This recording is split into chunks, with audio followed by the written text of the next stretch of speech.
morning mga kawaray, mga kasinggal, mga pango.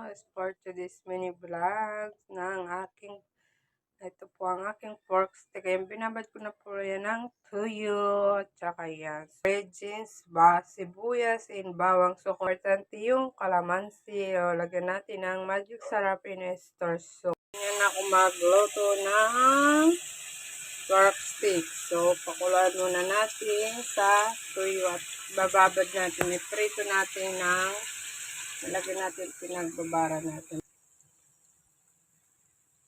So, bigay natin yung kalamansi para sa pork stick.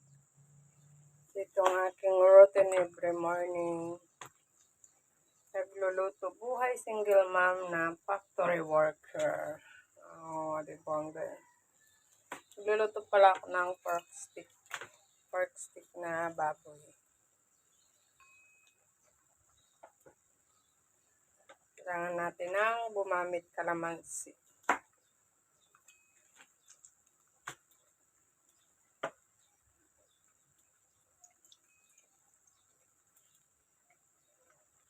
Pork stick.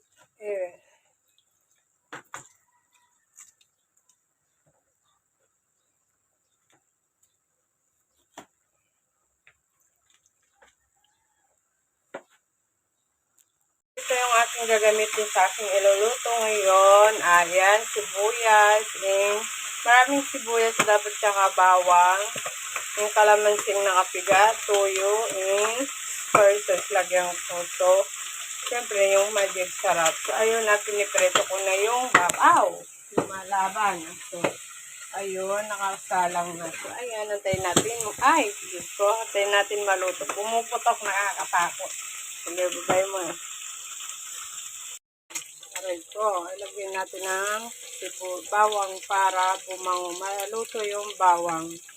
Sarap kasi pag lutong-luto. Tapos, lagyan natin ng ating sibuyas. Ayan. Para mabango siya.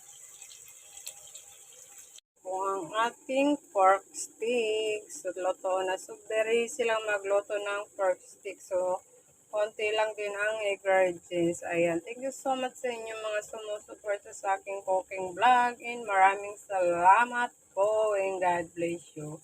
Thank you sa mga supporter ko. And thank you talaga. Salamat. Bye-bye.